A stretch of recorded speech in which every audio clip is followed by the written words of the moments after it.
సభకు జయభీములు. అశోకుడి ఇవేనా? అశోకుని తత్వం నుంచి ఐలయ్య దాకా, పాల్ రాబ్సన్ పాట నుంచి ప్రజాపాట గద్దరన్న దాకా, పాల్కూర్కి కవిత్వం నుంచి పసునూరి దాకా ఇప్పటిదాకా మాట్లాడినలు. కంచాలయ్య సార్ మాట్లాడిన తర్వాత ఇక మనం ప్రతిపాదించేది కొత్తగా ఏముండదు. ఎందుకనంటే పచ్చగా అప్పటిదాకా పచ్చగా అనిపించిన సమాజం అంతా కంచాలయ్య సార్ ఒక్క దెబ్బ కొట్టినాక అప్పుడు ఒరిజినల్ తెలంగాణ కనిపిస్తాడు మనకు. కాబట్టి ఆయన ప్రతిపాదించిన తర్వాత కొత్తగా మాట్లాడడానికి ఏం లేదు. తెలంగాణ జాతిపిత ఎట్లా ఉంటాడంటే గద్దరన్నలాగా ఉంటాడు. తెలంగాణ తల్లి, రేపటి తెలంగాణ తల్లి ఎట్లా ఉంటుందంటే ఓ సాకలైలమ్మలాగా లేదా పాటలు పాడే మన విమలక్కలాగా ఉంటుంది. తెలంగాణ తల్లి ఎట్లా ఉంటుందంటే వేదిక కింద ఉన్న మీ అందరికీ గద్దరన్న పాటలు, గద్దరన్న త్యాగం, గద్దరన్న పోరాటం, గద్దరన్న పోతూ పోతూ ఈ తెలంగాణను, ఈ భారతదేశాన్ని చీకటి చేస్తే మళ్ళీ పాట రూపంలో తన బిడ్డను వెన్నెలగా మనకు అందించిండు. వెన్నెలక్క ఇన్నే ఉన్నది. తెలంగాణ రణబేరి ఎక్కడ పోరాటం అంటే ఎక్కడ అన్యాయం జరిగితే అక్కడ స్పందించడానికి సిద్ధంగా ఉండని చెగువేరలాగా మా ఉస్మానియా సీనియర్ అన్న పృథ్వీరాజ్ అన్న ఉన్నాడు, దయాకర్ అన్న, కంచాలయ్య సారు వేదిక మీద, ఇంకా జీలకర్ర సీనన్న, సత్యన్న, మట్టి మనిషి సత్యన్న, అందరికీ పేరు పేరున జయభీం తెలియజేస్తూ, మిత్రులారా, గద్దరన్న సభ అంటే ఇంత సప్పగా ఉండేది. ఆహా వెనుక నుంచి వస్తాను కానీ ఇంకా ముందు నుంచి వస్తలేదు. ఆహా అనరా అనే మీరు ఎవరు అనరా? ఇక్కడ ఉన్న వాళ్ళంతా చాలా లెజెండ్లే. ఇక్కడ ఉన్న వాళ్ళంతా చాలా గొప్ప విషయాలు మాట్లాడడం కోసం వచ్చిండు. యుద్ధంలో యోధుణ్ణి తుపాకీ ముద్దాడే, ఆ తూటలు ముద్దాడే, యుద్ధంలో యోధుణ్ణి తుపాకీ ముద్దాడే, ఆ తూటలు ముద్దాడే, ఒరిగిన వీరుని తల్లి ముద్దాడే, రణభూమి ముద్దాడే, రణభూమి ముద్దాడే.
జోహార్ జోహార్. అందరు పిడికిలు బిగించి గట్టిగా నిద్రపోతాలనుకోలే సభ అంతా.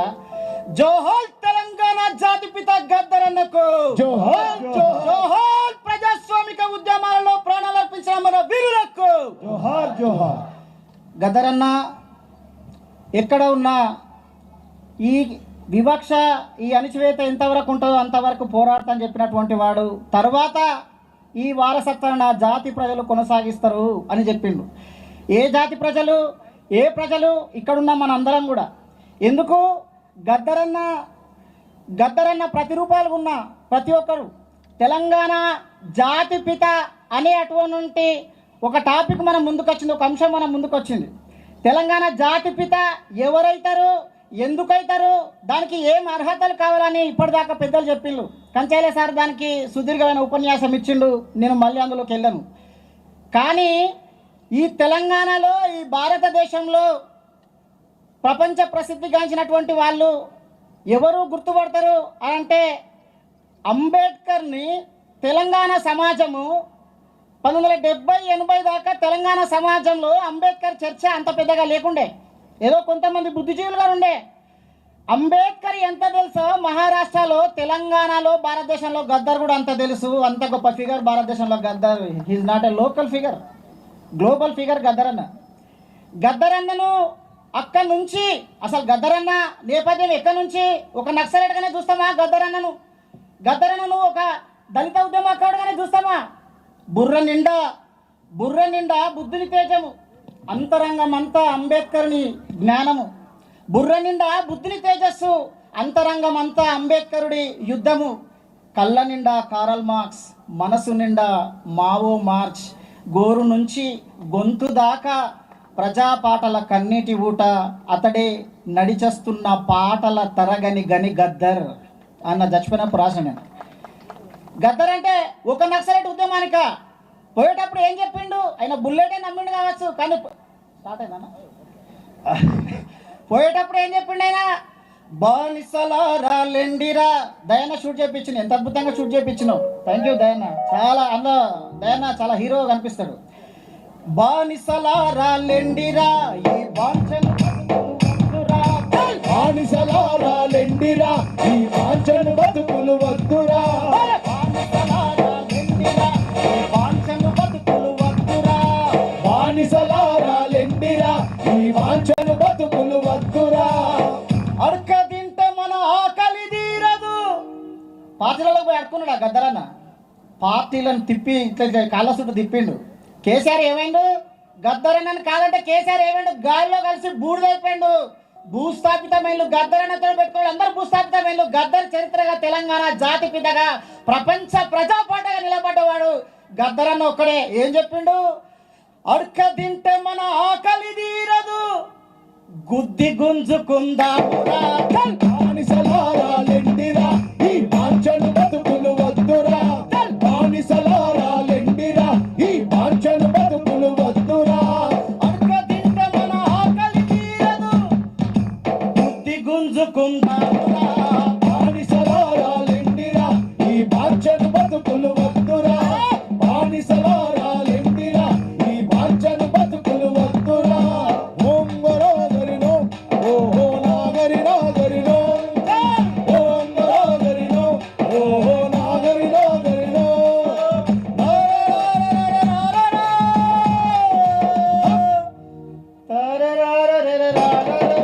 బానిసలారా లెండిరా, ఈ వాంఛను బతుకులు వద్దురా.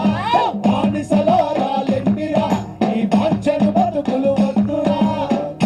ఆహా ఓహో, అయినా కానీ అత్తలేదు సౌండ్.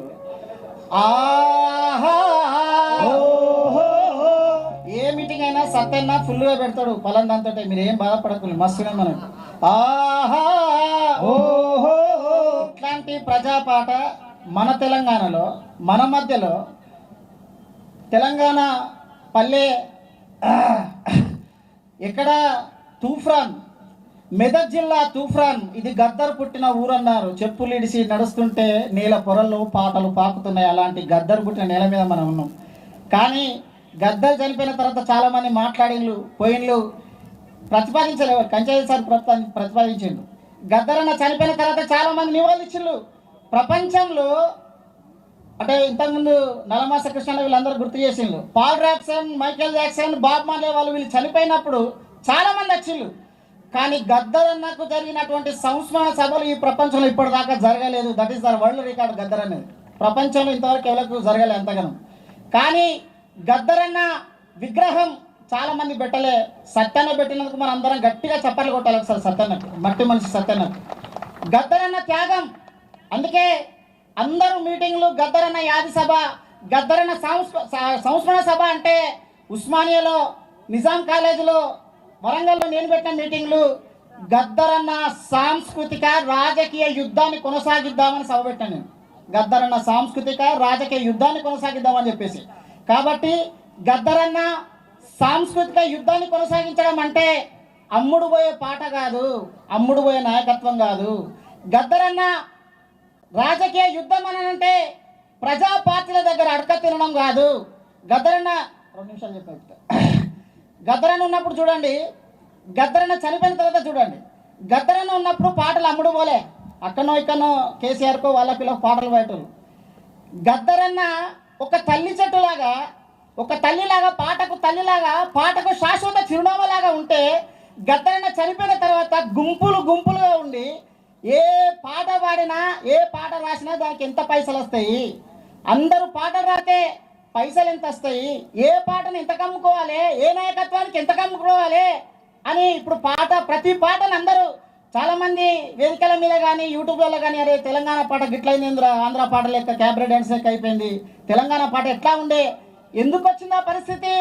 తెలంగాణలో గద్దరన్న ఒక మర్రి చెట్టులాగా, కన్నతల్లిలాగా, పాటకు శాశ్వత చిరునామాలాగా ఉన్నాడు కాబట్టి గద్దరన్న ఉన్నంత కాలం ప్రజా పాటలు అమ్ముడు పోలే, తల్లిలాగా ఉద్యమం ఉన్నది.